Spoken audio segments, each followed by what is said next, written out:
책 읽어주는 남자 준원입니다.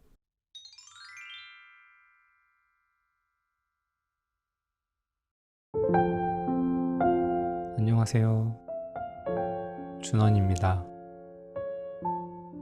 모두 명절 증후군 잘 극복하고 계신가요? 전 아직도 해롱해롱거려요. 날이 많이 쌀쌀해졌으니 모두 감기 조심하세요. 오늘은 심리학 책을 한 권 가져왔습니다. 장정은 님이 쓰신 누구에게나 숨겨진 마음이 있다란 책이에요. 먼저 책 소개해 드릴게요. 나를 보다 잘 이해하기 위한 내 무의식으로의 여행, 개인의 생각과 감정, 그리고 활동에 영향을 미치는 숨겨진 영역에 대한 이야기다. 무의식, 억압, 전이, 역전이, 투사적 동의시 등 정신분석의 주요 개념들과 자기 심리학 이론을 통해 내가 의식하지 못하는 나의 일부가 내 인생에 얼마나 큰 영향을 미치고 있는지, 또한 관계 안에서 경험하는 치유와 회복이 얼마나 강력한지 깨닫게 될 것이다. 오늘 제가 읽어드릴 부분은 제1장 내가 모르는 나, 무의식과 억압에 수록된 내용입니다. 다소 어려운 개념들의 이해를 돕기 위해 다양한 사례들이 등장하지만 저자가 당부했듯이 어머 세상에 저런 안 됐군 하며 지나가지 않기를 바랍니다. 이 책의 주목적은 나를 이해하고 알아가는 것이니까요. 따라서 각 장 끝에 나오는 질문들을 통해 정신분석의 주요 개념들을 나에게 적용해보고 또 나의 관계들을 돌아보는 시간을 꼭 갖기를 권해드립니다.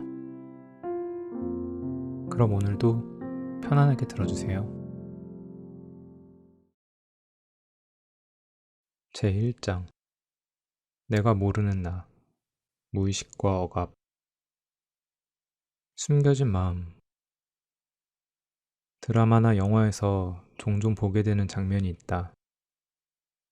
주인공이 고열에 시달리는 중에 혹은 술에 취해서 때로는 멀쩡한 정신에 옛 연인의 이름을 부르고 이를 그의 연인이나 배우자가 듣는 것이다. 알다시피 이 일이 가지고 오는 파장은 꽤 크다. 그 이름은 그의 숨겨진 진심으로 여겨지기 때문이다. 드라마의 엔딩을 장식할 만큼 극적인 경우는 아니더라도 우리도 가끔 뜻밖의 말이나 행동이 튀어나와 당황한 적이 있지 않은가? 그럴 때 당신은 뭐라고 설명하고 또 해명하는가? 단순한 실수라고 여기며 가볍게 넘길 수도 있고 속으로 내가 왜 그랬을까 골똘히 생각하며 그 의미를 찾으려 할지도 모른다. 내가 한 말이고 행동인데 스스로도 잘 모르겠는 나의 모습. 나는 나에 대해 얼마나 알고 있을까? 무의식의 이해는 왜 중요한가? 정신분석은 인간의 정신활동에는 개인의 의식에서 단절된 영역이 존재한다고 가정한다. 다시 말하면 인식하지는 못하지만 개인의 생각과 감정, 그리고 활동에 영향을 미치는 숨겨진 영역이 있다는 것이다. 정신분석은 이를 무의식이라고 부른다. 우리는 대개 현재 자신에 대해 의식하고 있는 것들이 나라고 생각한다. 이를테면 나는 친절하고 모험을 즐기며 책임감이 있다는 식으로 말이다. 하지만 가끔 스스로도 이해하기 어려운 행동을 하는 자신을 보거나 통제하기 버거운 감정을 마주하는 순간 자신에 대한 의아심을 품게 된다. 잘못한 것도 없는데 왜 저 사람을 피하지? 이 별것 아닌 일에 내가 왜 이렇게까지 화를 내지? 평소 일 처리가 빠른 편인데 왜 이 일은 계속 미루고 있지? 정신분석은 일상에서 경험하는 이 같은 의아한 상황의 원인을 무의식에서 찾는다. 정신분석은 그동안 무의식이 무엇인지, 무의식에 접근할 수 있는 방법은 무엇인지, 무의식이 왜 중요한지를 깊이 탐구해 왔다. 앞에 두 질문은 이 책 전체를 통해 살펴볼 내용이기에 마지막 질문에 대한 답으로 무의식에 대한 여행을 시작하려고 한다. 무의식을 이해하고 탐구하는 것은 왜 중요한가? 다양한 이유가 있을 수 있겠지만 무엇보다 중요한 이유는 자기 이해이다. 자신의 무의식을 깊이 이해하는 것은 결국 자신에 대한 깊이 있는 이해를 가져온다.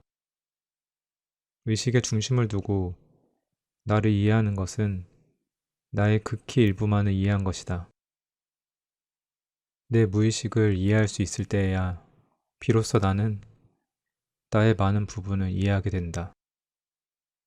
여기서 이런 질문이 나올 수 있다. 왜 무의식까지 이해해서 내 전체를 이해하려고 하나?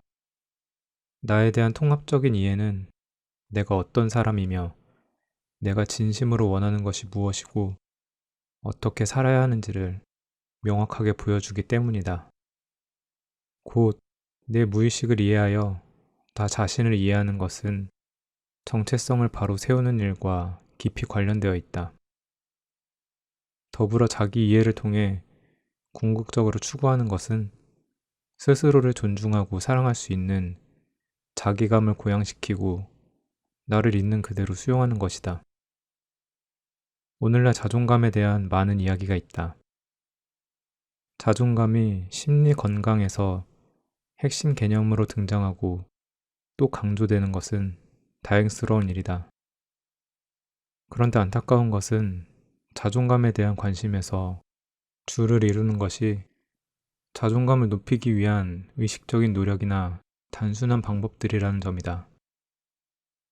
그동안 정신분석 상담과 분석에서 경험한 것들에 비춰봤을 때 의식적으로 어떠한 노력을 기울이는 것이 전혀 도움이 되지 않는다고 말할 수는 없다. 물론 도움이 된다. 그러나 무의식, 곧 마음의 숨겨진 영역에 대한 이해와 수용 없이는 자기 사랑과 자기 존중에 이르기 어렵다. 내 무의식을 이해할 수 있을 때에야 나 자신을 깊은 수준에서 이해할 수 있고 비로소 건강한 자존감을 갖게 된다. 실수에 나타난 무의식. 프로이트는 무의식의 존재를 최면, 꿈, 전반적인 실수 행위, 신경증적 증상과 행동, 그리고 비합리적인 행동 등을 통해 설명하려고 했다. 그 중에서도 실수 행위를 통해 무의식을 증명하는 것이 참 흥미롭다. 남편이 결혼 반지를 잃어버리고 한 교수의 은퇴식에서 후배 교수가 실수로 그동안의 교수님의 연구 성과에 트림을 하자고 제안하고 회의의 시작을 알려야 할 사회자가 이제 회의를 마치겠다고 이야기하는 등 프로이트는 그의 책에서 다양한 실수 행위를 보여준다. 그는 이런 실수 행위 속에는 무의식적 의미가 개입되어 있다고 보았다. 예전에 만년필을 선물로 받은 적이 있다. 남녀노소 누구나 좋아하는 브랜드의 만년필이었지만 나는 그것을 꺼내볼 생각을 하지 않았다. 왜냐하면 만년필을 준 사람을 평소에 탐탁지 않게 여겼기 때문이다. 그래서 그냥 책꽂이 위에 살며시 올려두었다. 그런데 문제가 발생했다. 만년필을 준 사람이 왜 만년필을 사용하지 않느냐고 항의조로 이야기를 한 것이다. 미안한 마음에 잘 놔두었어요. 곧 사용할 거예요. 라고 말하고는 책꽂이를 열심히 찾아보았다. 그런데 나는 만년필을 찾을 수 없었다. 아무리 찾아도 찾지 못했던 그 만년필이 내 눈앞에 자연스럽게 들어온 건 만년필을 준 이가 직장을 옮겨 해외로 이주한 날이었다. 그 사람을 향한 미움을 느끼지 않으려 부단히 애썼던 나는 그가 선물한 만년필을 찾지 못하는 것으로 내 불편한 마음을 무의식적으로 표현하려 했던 것이다. 아내의 숟가락을 자신의 숟가락으로 착각해 계속 사용하던 내담자가 있었다. 그는 아내로부터 자신의 숟가락을 사용하지 말라는 경고를 지속적으로 들었다. 모양이 너무나 달라 헷갈리기란 어려운 일이었음에도 내담자는 계속 아내의 숟가락으로 식사를 하곤 했다. 그는 숟가락에 대한 연상을 통해 아내의 숟가락이 자신의 어머니가 사용하시던 숟가락과 유사하다는 사실을 알게 되었다. 그는 어머니가 해주시던 것처럼 아내가 자신을 돌보고 사랑해 주기를 바랐다. 하지만 바쁜 아내에게 그것을 요구해서는 안 된다고 생각했다. 그러면서도 우회적으로 아내에게 불만과 짜증을 표현했고 그로 인해 아내와의 관계는 나빠지고 있었다. 아내의 숟가락을 실수로 사용하는 것은 결혼을 하게 되면서 어머니의 애정을 더 이상 공급받지 못하는 것에 대한 아쉬움과 아내를 향한 불만의 무의식적 표현이었을 것이다. 실수에 숨겨진 의미를 찾게 된 내담자는 점차 아내와의 관계를 회복시킬 수 있었다. 자신의 무의식적 기대와 요구로부터 거리를 둘 수 있었기 때문이다. 이처럼 실수는 단순한 실수가 아니다. 실수를 통해 마음에 숨겨진 영역이 드러나기도 하고 그 숨겨진 마음의 기대와 요구가 실현되기도 한다. 프로이트가 정신분석을 도입한 이후 정신분석은 다양한 변천을 겪었다. 그러나 무의식이 존재하고 그것이 인간의 말과 행동, 사고와 감정에 강력한 영향을 끼친다는 사실만큼은 변하지 않는 정신분석의 기본 전제로 남아있다. 무의식은 억압으로 생겨난다. 그렇다면 무의식은 어떤 과정을 거쳐 생기고 무의식을 구성하는 것은 무엇인가? 또 무의식의 세계로 들어갈 수 있는 길은 무엇인가? 먼저 무의식이 생기는 원인에 대한 프로이트의 생각을 이야기하면서 이 질문들에 하나씩 답변해 보려고 한다. 프로이트는 무의식이 억압이란 과정을 통해 생긴다고 이해했다. 그가 초기에 사용한 이 억압이라는 단어는 망각과 깊은 관련이 있다.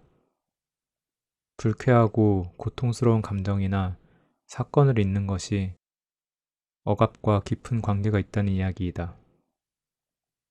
이때 망각된 기억과 감정은 내 안에서 사라지지 않는다. 놀랍게도 의식에서 분리된 기억, 감정, 사건 등은 또 다른 마음 저장소인 무의식에 보관된다. 즉, 특정 기억이나 감정, 사건 등이 의식 세계로 들어오지 못하도록 억압하는 과정에서 무의식은 생겨난다. 아동 분석에 의뢰된 초등학교 5학년 아동은 유치원 시절의 특정한 경험을 통째로 기억하지 못했다. 그의 어머니는 아이가 잃어버린 기억은 비교적 명확한 것이라 좀처럼 망각하기 어려운 것이라고 이야기했다. 아동이 5살이 됐을 때 부부는 사이가 좋지 않아 떨어져 살았고 당시 유치원에 다니던 아이는 여름방학을 이용해 프랑스에서 아빠와 함께 한 달을 보냈다. 아이의 기억에서 사라진 시간은 에펠탑을 포함해 아빠와 이곳저곳을 돌아다닌 그 한 달이었다. 이 사례에서 아동은 기억을 억압하고 있다고 말할 수 있다.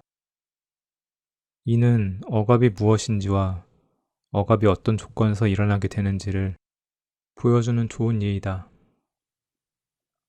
이 아이에게 아빠와 함께한 기억을 떠올리는 것은 결코 유쾌한 일이 아니었다. 그 자체로는 행복하고 즐거운 기억이었지만 외부 조건과 그가 처한 상황상 그 기억을 간직하는 것은 아동에게 고통스러운 일이었다. 이렇듯 본래 즐거움을 주는 것이지만 어떤 조건에서 더 이상 그렇지 못할 때 억압은 발생한다. 로미오와 줄리엣은 서로 사랑하지만 집안의 관계 때문에 가까이 할 수 없었다. 바로 이런 상황에서 억압이 이뤄진다. 현실적인 예를 들어보자면 어느 날 끌리는 사람을 만났는데 알고 보니 원수 집안의 출신이라든가 종교가 다르다든가 혹은 이미 그 사람이 결혼한 상태인 것이다. 이때 억압의 조건이 형성될 수 있다. 물론 억압 작업은 쉬운 일이 아니다.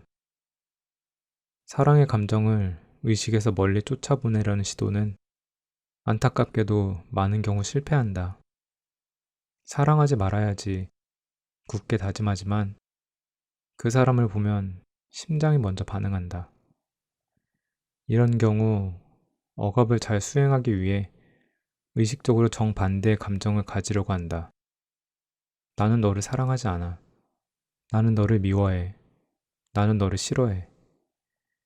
이는 억압을 더 잘하기 위한 것으로 반동 형성이라고 부른다. 아무 이유 없이 나를 괴롭히는 사람이 있는가? 네가 예쁜 줄 알아? 너 하나도 안 예쁘거든. 내가 너한테 관심이라도 있는 줄 알아? 1도 관심 없거든. 오늘 내 모습이 어떤지 내게 관심이 있는지 물어보지도 않았는데 지레 이런 반응을 보인다면 반동 형성을 의심해 볼 필요가 있다. 어쩌면 그녀가 나를 좋아하고 있는지도 모른다는 이야기다. 이룰 수 없다고 판단되었든지 아니면 사랑할 수 없다는 조건이 형성되었든지 그 내용은 알 수 없지만 애써 자기 감정을 숨기거나 억압하기 위해 노력하다 반동 형성까지 동원한 것일 수 있다. 그게 아니라면 그냥 좀 이상한 사람이다. 그 반대도 가능하다. 어떤 사람을 볼 때마다 마음의 분노와 미움, 짜증이 일어나는데 그 사람을 대놓고 미워할 수 없는 경우가 있다. 회사 상사나 대학 내 지도 교수처럼 말이다. 박사 과정에서 논문을 쓸 때 지도 교수와의 관계에는 늘 긴장이 있기 마련이다. 수정과 추가를 계속 요구하는 지도 교수를 볼 때마다 마음의 분노와 미움이 일게 되는 것은 당연한 일이다. 하지만 이런 감정을 갖는 것이 본인에게 결코 유익하지 않음을 알기에 억압이 필요하다. 사랑만큼이나 미움도 억압이 쉽지 않다. 그래서 결국엔 나는 너를 미워하지 않아. 오히려 너를 좋아해. 라고 의식적으로 반대의 감정을 갖는 것이다.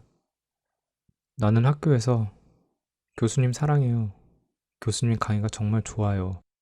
라고 지나치게 반복해서 이야기하는 학생들을 보면 일단 의심을 하게 된다. 나는 이런 사람이야 에 담긴 오해. 이처럼 억압은 의식 저 멀리에 무의식이라는 저장소를 만들어 불편하고 다루기 힘든 기억, 감정, 사건을 보관하는 일종의 방어기제라고 말할 수 있다. 그런데 억압은 점차적으로 더 넓은 의미로 확장되어 자아를 구성하는 데 받아들일 수 없는 생각과 감정을 무의식 상태로 남게 하는 방어작용으로 널리 이해되었다. 여기서 자아를 구성하는 데 받아들일 수 없는 생각과 감정이란 무엇일까? 먼저 자아란 스스로 이것이 나다 라고 여기는 일종의 사고와 감정, 관점의 체계라고 말할 수 있다. 이것은 한 사람의 정체성을 구성하고 있는 체계이다. 그런데 나는 이러이러한 사람이라고 규정하기 시작하면 그 규정에 어긋난다고 여겨지는 부분, 하지만 실제로는 자신의 일부이기도 한 특정 부분은 내 모습이 아니라고 부인하거나 억압시키려 할 것이다. 예를 들어 자신을 이성적이고 긍정적인 사람이라고 규정하게 되면 부정적인 감정을 느끼거나 삶을 부정적으로 바라보는 자신은 자신이 아니라고 판단한다. 그리고 그런 감정과 사고를 무의식으로 보내버리려 할 것이다. 이런 사람은 부정적인 말과 행동을 멀리하기에 겉으로 보기에는 성숙해 보인다. 그런데 상담을 하기에는 어려운 부류의 사람이다. 왜냐하면 상담은 감정적이나 부정적인 태도를 가진 사람이나 받아야 하는 것이라고 생각하거나 상담을 받기 시작해도 분석가에게 바람직한 인물로 비춰지기 위해 부단히 노력하기 때문이다. 이런 경우 자신의 비밀스러운 이야기를 꺼내기가 어렵다. 상담 때 할 이야기를 미리 준비해 오기도 한다. 사실상 이런 사람들의 내부에는 자신에 대한 강한 억압의 힘이 존재한다. 자신은 법 없이도 살 착하고 정직한 사람이라고 생각하며 늘 다른 사람을 먼저 생각하고 즐겁게 해줘야 한다고 생각하는 사람들이 있다. 이들은 다른 사람을 향한 분노나 이기심, 허영심, 욕정과 같은 지극히 정상적인 경험들을 뒤틀리고 위험한 것으로 판단해 무의식 세계로 보내버리려 할 것이다. 이런 사람 또한 상담하기 꽤 어려운 부류에 해당한다. 왜냐하면 분석가나 상담자에게도 좋은 사람, 착한 사람이 되기 위해 노력하기 때문이다. 이들은 상담 과정에서 상담을 통해 많이 좋아졌어요. 선생님 말씀대로 했더니 정말 나아졌어요 라고 자주 보고한다. 분석가의 해석이나 조언을 마치 신적인 계시라도 되는 것처럼 성실하게 실천하기도 한다. 하지만 실상 이런 사람들이 좋아져야 하는 부분은 바로 이 지점이다. 이렇게 쉽게 다른 사람을 이상화시키고 자신의 생각과 느낌을 평가절하하는 태도가 달라져야 한다. 상담에서 좋은 결과가 일어나기 위해서는 나는 이런 사람이야 라는 규정, 곧 내적 억압의 힘에서 거리를 두어야 한다. 자신이 인정하고 수용하는 모습만이 아닌 자신을 전체로서 이해하기 시작할 때 변화는 시작된다. 혹자는 이렇게 질문할 수 있다. 그렇다면 정신분석은 억압이 없는 상태를 추구하는 것입니까? 정신분석은 충동적이고 무절제한 인간을 성숙한 사람이라고 주장하는 건가요? 물론 아니다. 정신분석은 억압이 없는 상태를 추구하지도 않고 사람을 충동적이고 무절제한 존재로 만들려고 하지도 않는다. 정신분석이 추구하는 것은 내가 인식하고 인정하는 일부가 아닌 전체로서의 자신을 이해하고 자신에 대한 유연한 태도를 형성하는 것이다. 이를 통해 정신적 안녕과 행복을 고양시키는 것이 정신분석이 바라는 것이다. 나를 움직이는 보이지 않는 힘. 의식에 편입하기 어려운 생각과 감정을 무의식이라는 공간에 넣어 정리하고 관리하는 것은 어떤 면에서 바람직해 보일 수도 있다. 하지만 이것은 정신적인 질환을 일으키는 주요한 원인이 되기도 한다. 실제 존재하는 감정과 사고를 억누르는 압력이 세지면 세질수록 내적인 긴장과 갈등은 커질 수밖에 없고 해결되지 않은 이런 긴장과 갈등은 결국 불안과 공황, 우울과 강박증 등의 심리 증상으로 자신의 존재를 드러낼 수 있기 때문이다. 억압하는 힘과 억압받는 것들 사이의 갈등이 심해질 때 이에 대한 탈출구로 증상을 선택하는 것이다. 그렇게 증상은 한 사람의 성격 조직과 역사를 포함하고 있다. 좀 쉬고 싶어요. 한 학생이 무기력과 우울로 내 상담실을 찾았다. 부모의 기대와 요구를 따라야 한다고 생각하는 그는 대학교 2학년이었지만 취업에 대한 걱정이 많았다. 하루에 4시간 이상 자는 것조차 자신에게는 허락되지 않는다고 생각했다. 최고 학점을 받아야 한다는 부담과 날마다 해야 할 공부로 늘 긴장감이 마음을 지배했다. 스스로 세운 계획에서 조금이라도 벗어나게 되면 하루를 망쳤다는 생각에 죄책감과 수치심을 느꼈다. 그는 내적인 억압과 비난의 기제가 상당히 발달해 있었다. 그러나 사람이 늘 이렇게 살 수만은 없는 일이 아닌가. 특단의 조치가 필요했다. 그는 자신만의 방법을 개발했는데 바로 소주 2병을 마시고 자는 것이었다. 그러면 4시간 후에 알람이 울려도 내적 억압의 힘을 향해 이렇게 말할 수 있었다. 지금 나는 일어나기 힘들어. 술에 취했거든. 그러니까 오늘은 이해해야만 해. 술이 내적 억압을 잠시 무시할 수 있는 근거가 되는 것이다. 하지만 이는 알코올 중독으로 이어진다. 이런 동일한 과정이 무기력과 우울에도 작용한다. 마음을 억누르는 압력이 강해 내적인 긴장과 갈등이 커지고 도저히 이를 감당하기 어려울 때 사람들이 선택하는 것이 바로 우울이다. 우울하고 무기력해지면 내적 요구와 압력에 수행으로 응답하지 않아도 된다. 마음속 억압의 힘에게 이렇게 이야기할 수 있다. 지금 나는 우울하고 무기력해. 더 이상 너의 요구를 들어줄 수 없어. 소주 2병이 아니고서는 푹 자지 못할 만큼 내담자에게 강한 억압의 힘이 형성된 이유는 무엇일까? 부모의 기대와 요구를 가혹하고 엄격한 내적 목소리로 내면화시켰기 때문이라고 말할 수 있다.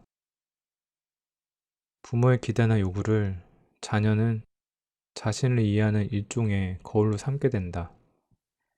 다시 말하면 자녀를 향한 부모의 기대와 요구는 자녀를 비추는 거울이 되어 자녀가 자신이 누구인지에 대한 정체성을 형성하도록 만든다. 더불어 이것이 나라는 느낌과 정서를 만들어낸다. 가혹하고 엄격한 부모의 기대와 요구가 자녀의 마음에 억압의 힘으로 내면화된다는 말이다. 나의 한 내담자는 내적인 힘을 가죽 재킷에 비유한 적이 있다. 그 가죽 재킷은 필요에 따라 입었다 벗었다 할 수 있는 것이 아니다. 그것은 살에 붙어 있어서 좀처럼 벗겨내기가 어렵다. 그것을 벗으려면 살점이 떨어져 나가는 고통을 느끼게 된다. 나는 이 비유가 억압의 힘을 적절하게 표현한 것이라고 생각한다. 반드시 뭐뭐 해야 해. 이것은 해서는 안 돼. 라는 압력은 한 사람의 정체성을 구성한다. 마치 마음의 한 인격으로 자리 잡기까지 한다. 그것은 갑갑하지만 동시에 이것이 나다란 느낌을 통해 삶의 안정감을 주기도 한다. 그래서 벗어던지기가 쉽지 않다. 마치 우리 살에 붙어 있는 것처럼 말이다. 그렇다면 그 내적인 힘은 어떻게 나타나는가? 대개 시선과 목소리로 나타난다. 싸늘한 시선. 한 내담자는 학교에서 발표를 했던 기억을 떠올렸다. 대학원 수업이었고 자신의 발제 순서였다. 하지만 너무나 긴장한 나머지 입을 열기가 어려웠다. 심장 박동이 빨라졌고 이마에서는 땀이 흘러내렸다.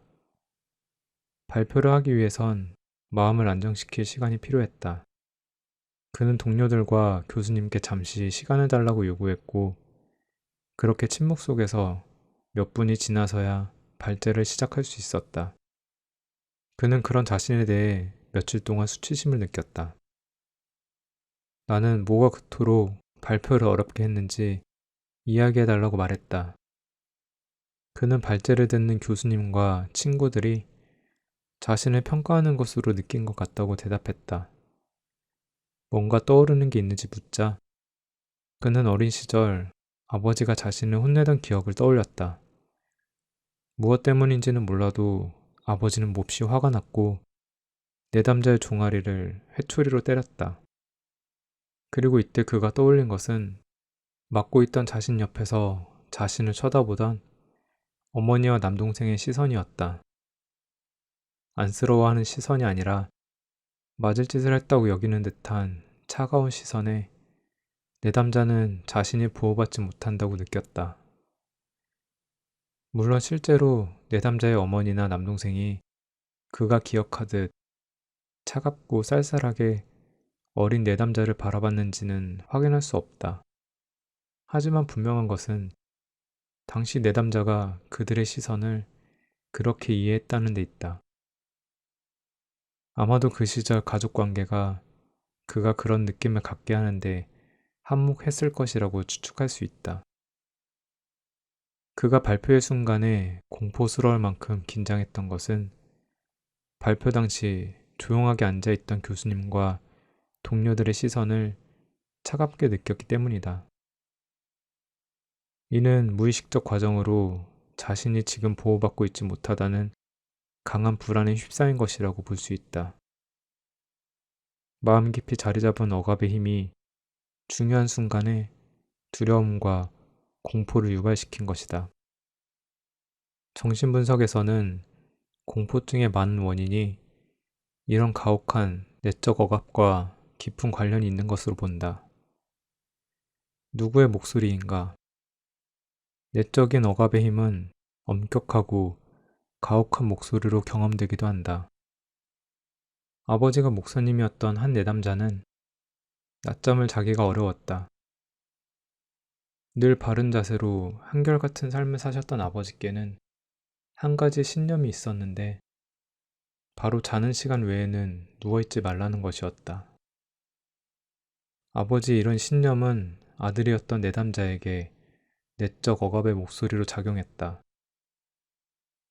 나이가 들고 결혼도 해서 이제는 아버지의 실제적인 영향력에서 멀리 떨어져 있음에도 그는 낮잠을 청하기가 어려웠다.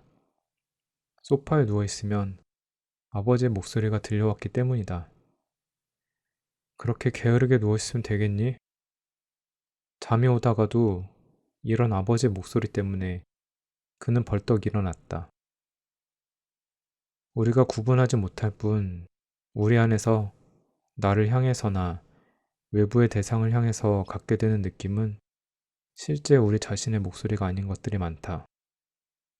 나 자신을 신뢰하지 못하는 느낌, 이러이러하게 살아야만 한다는 생각, 만약 그렇지 못하면 부적절하고 바르지 못하다는 기분, 다른 사람들의 의도가 불순하다는 예감 등 우리가 살면서 갖게 되는 이런 감정들은 타인으로 인해 만들어지고 구성되고 심지어 조작된 것인지도 모른다. 이런 느낌들은 억압과 내적 비판의 도구가 되어 스스로를 제한하고 구속하는 힘으로 작용한다. 정신분석의 과정에서 분석가는 내면의 목소리를 구분시켜주기 위해 노력한다. 사람을 만나는데 어려움을 겪고 있는 한 내담자는 내게 이렇게 토로했다.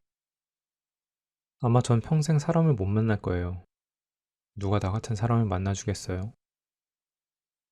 나는 언젠가 그에게 이렇게 말했다. 그건 선생님 자신의 목소리인가요? 제가 보기엔 지난번에 말씀하신 어머니의 목소리처럼 들리기도 하네요. 네가 그런 식으로 하면 사람들은 너를 좋아하지 않을 거고 너를 만나주지도 않을 것이라고 이야기했던 내담자 어머니의 목소리는 성인이 된 내담자의 대인관계에 큰 영향을 끼치고 있었다. 억압의 힘 걷어내기.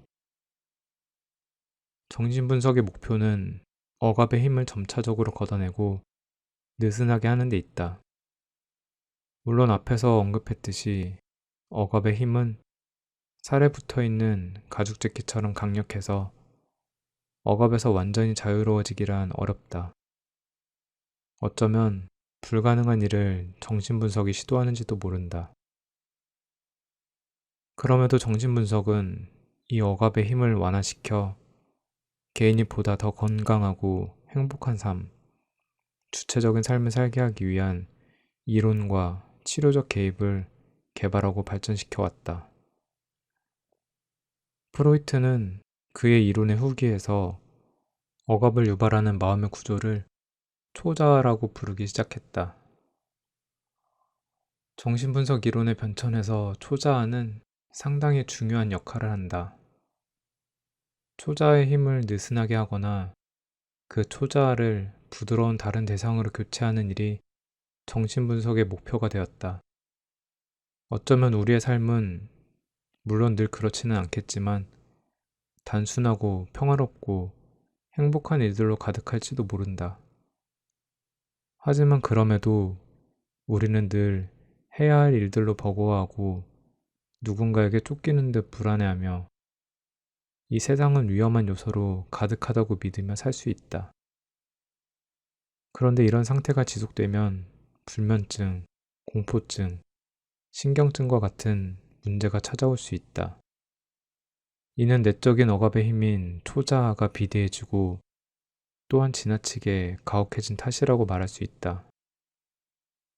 오늘 우리가 사는 시대에 억압은 끝이 났다고 이야기하는 사람들이 있다. 그들은 정신분석을 처음 도입한 프로이트가 살던 시대, 곧 구시대에나 억압이 존재한다고 여긴다. 과연 그럴까? 실제 임상 현장에서 내가 만난 젊은이들은 억압의 문제로 큰 고통을 겪고 있었다. 물론 프로이트가 살던 19세기 빅토리아 시대의 억압과 그 양상은 다를 수 있다. 하지만 분명한 것은 억압이 여전히 개개인의 삶에 위세를 떨치고 있다는 것이다. 이 시대의 청년들은 어려서부터 해야 할 일들과 획득해야 하는 스펙, 도달해야 하는 높은 이상과 목표를 주입받으며 자라났다.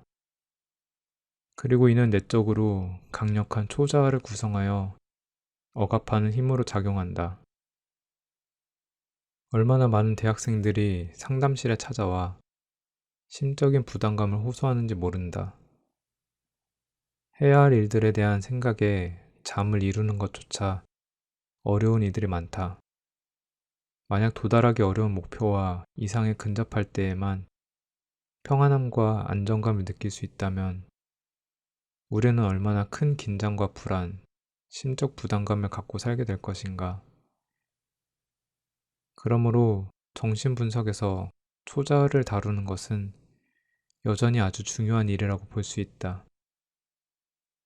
독자들 또한 자신의 초자아를 생각해보고 그로 인해 발생하는 내적 긴장과 불안에 대해 성찰해 볼 필요가 있다.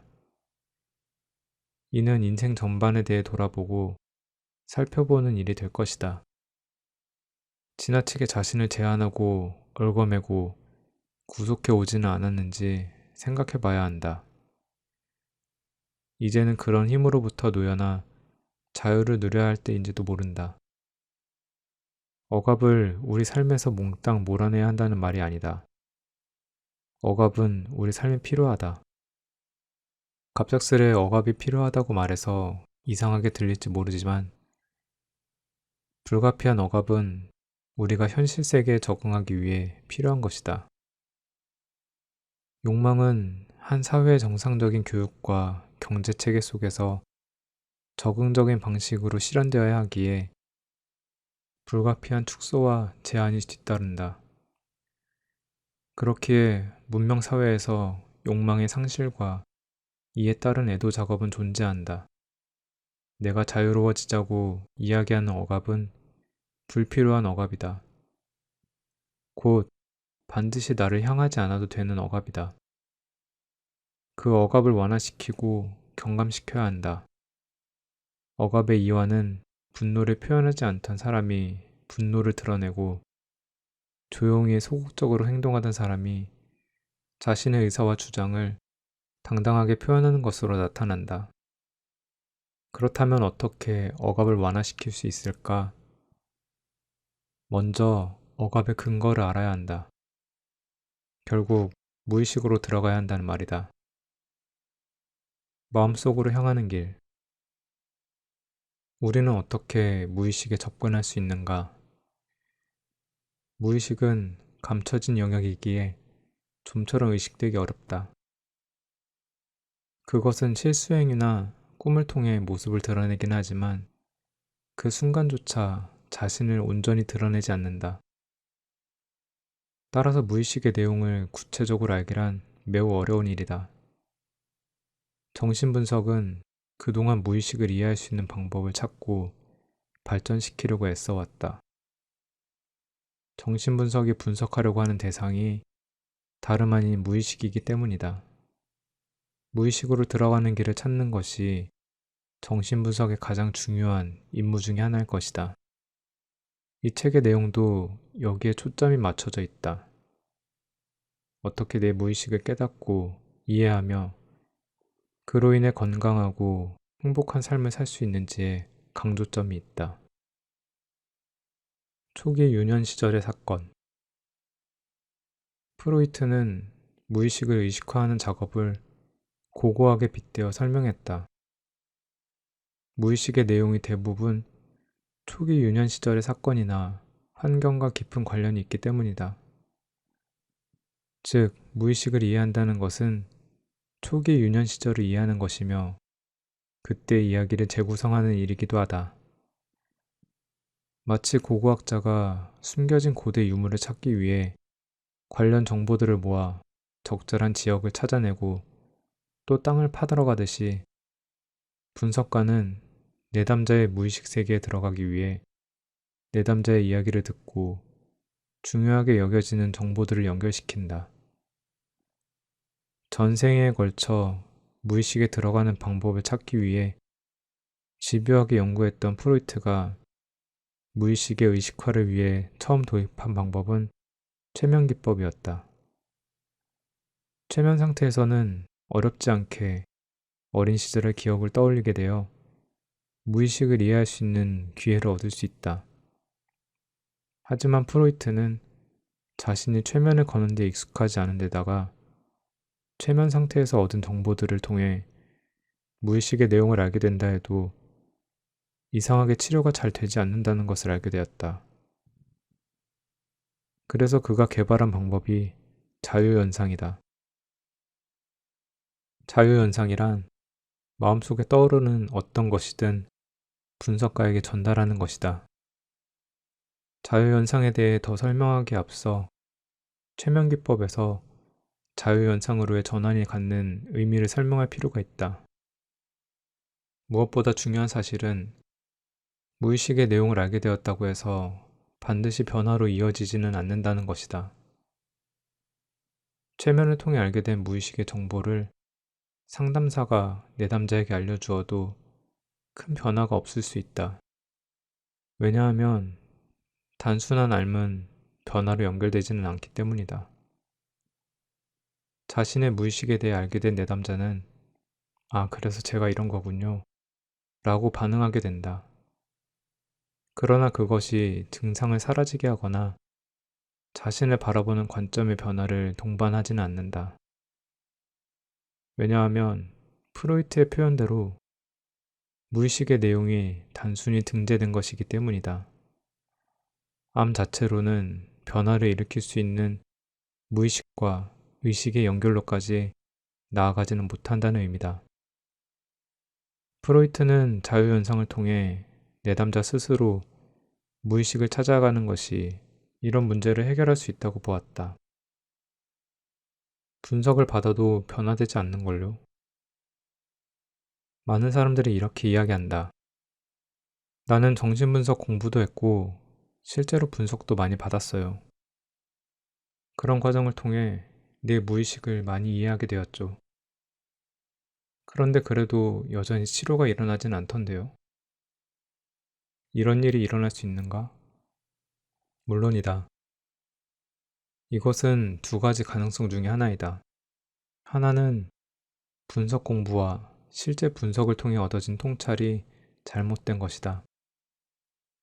이는 처음부터 다시 진행해야 한다. 다른 하나는 앞서 말한 것처럼 무의식의 내용이 의식에 단순 등재된 것이다.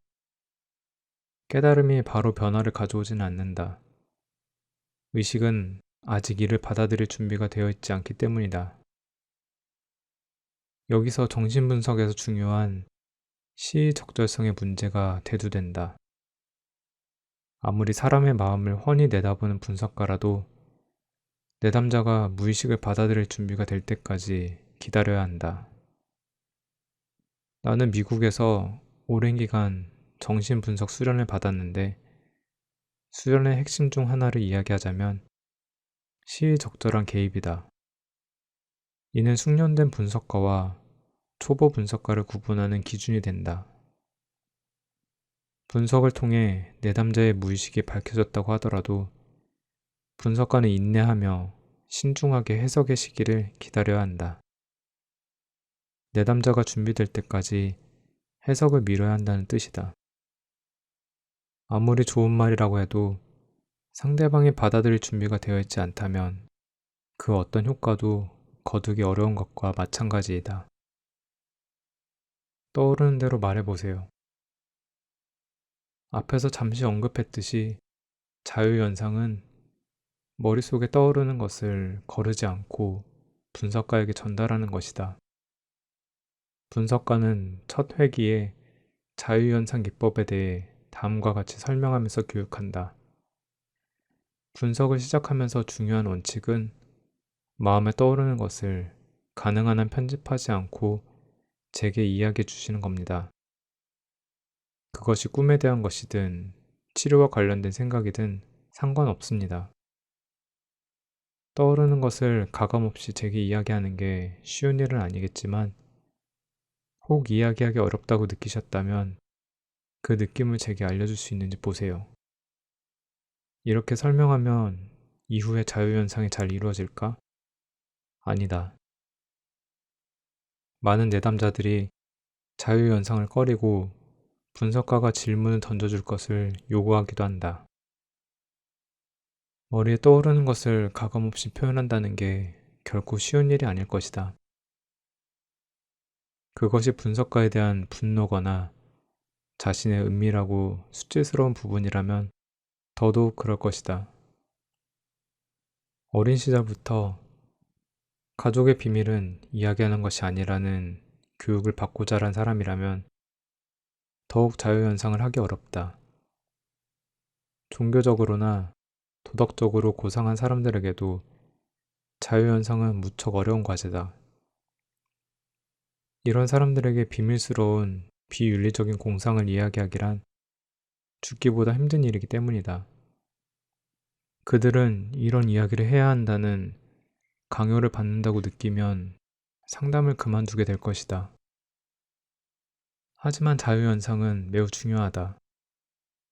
자유연상을 잘하게 되면 꼬리에 꼬리를 물고 떠오르는 비논리적인 연상들 속에서 자연스럽게 무의식이 드러나는 것을 발견하게 된다. 물론 떠오르는 것을 막지 않는다는 전제하에서 말이다.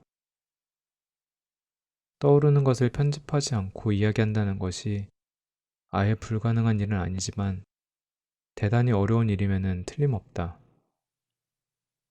사람에게는 감추고 싶은 것들이 있고 자신의 이야기를 하는 것에 대한 편함의 정도도 다 다르기 때문이다. 틀림없이 방해를 받게 돼 있다.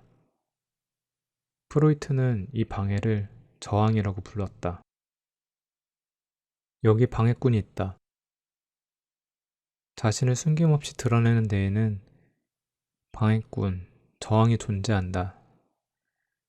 분석가들은 임상 경험을 통해 이 저항이 생각보다 강하고 견고하다는 것을 알게 되었다. 분석 관계에서 저항은 여러 가지 형태로 나타난다.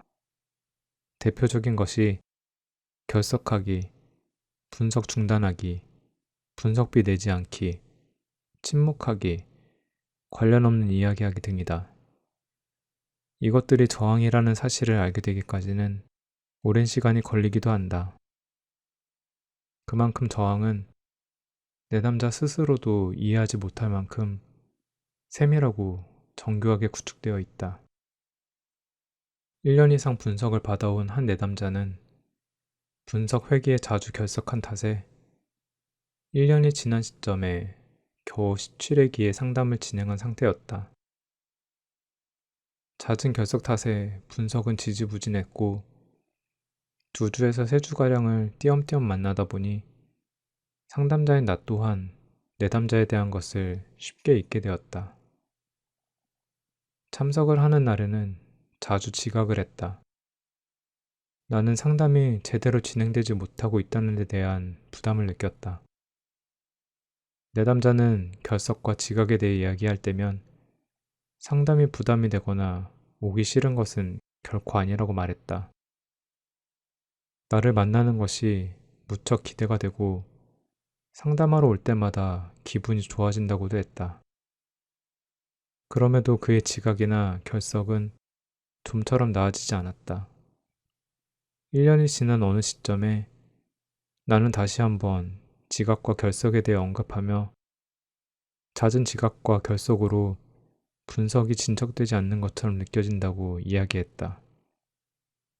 그러자 내담자가 이런 말을 했다. 첫 면담 회기에 선생님께서 이 분석이 종료되는 시점이 제가 비밀스러운 이야기를 자연스럽게 하게 될 때라고 말씀하셨던 것이 기억이 나요. 내담자는 내가 기억해내지 못하는 이야기를 내게 해주었다. 내담자가 쉽게 부끄러움과 수치심을 느끼던 탓에 아마도 나는 이 분석의 목표가 자신의 비밀스러운 이야기를 자연스럽게 꺼내게 되는 것이라고 면접 회기에서 말했던 것 같다. 매주 빠짐없이 분석 회기에 오면 상담의 종료 시점도 성큼 다가올 것이다. 그건 곧 내담자에게 자신의 비밀스러운 이야기를 자연스럽게 하게 될 것이라는 의미이기도 했다. 내담자는 상담의 이른 종료를 방지하기 위해 저항하고 있었던 것이다. 이처럼 저항은 우리가 인식하려고 하지 않아서 그렇지 매우 정교하게 무의식적으로 일어난다. 저항을 극복하기란 쉽지 않다. 저항을 내려놓는다는 것은 자신에게 안정감을 주는 무엇을 포기하는 것과 유사하기 때문이다. 즉, 저항은 자기 자신을 보호하는 것이기도 하다는 의미이다. 저항이란 방해물이 워낙 강력해서 무의식으로 가는 길이 어려웠다. 실제로 한때는 저항을 내려놓게 하는 것이 정신분석의 목표가 되기도 했다. 하지만 프로이트는 무의식으로 향하려는 의지를 굽히지 않았고 정신분석 역사에 큰 획을 긋는 개념을 내놓게 되었다. 바로 전이이다. 전이를 통해 프로이트는 무의식으로 향하는 우회로를 발견하게 되었다. 나에 대해 알아가는 시간. 1. 나는 내가 누구라고 생각합니까? 스스로 이것이 나다 라고 여기는 다양한 모습들을 적어봅시다. 그런 나에 대한 규정들은 어디에서 비롯된 것인가요? 또 나와는 거리가 멀다고 생각되는 것들 중에 가장 먼저 떠오르는 것은 무엇입니까? 그렇게 생각하는 이유는 무엇인가요? 2. 정신분석을 받고 있다고 가정해 봅시다. 분석가는 당신에게 지금 떠오르는 것이 무엇이든 자유롭게 이야기해 보라고 말합니다. 머릿속에 가장 먼저 떠올랐지만 이야기할 수 없는 이야기나 감정, 생각이 있습니까? 그것은 무엇입니까? 3. 반드시 해야 한다고 여기는 일이나 반드시 갖춰야 한다고 생각하는 삶의 태도가 있습니까? 혹시 그것에 못 미치면 스스로가 무가치하게 느껴집니까? 무엇을 이루었든 어떤 모습이든 나는 진심으로 사랑하고 존중받을 만한 사람입니다. 나는 나 자신을 그렇게 느끼고 있습니까?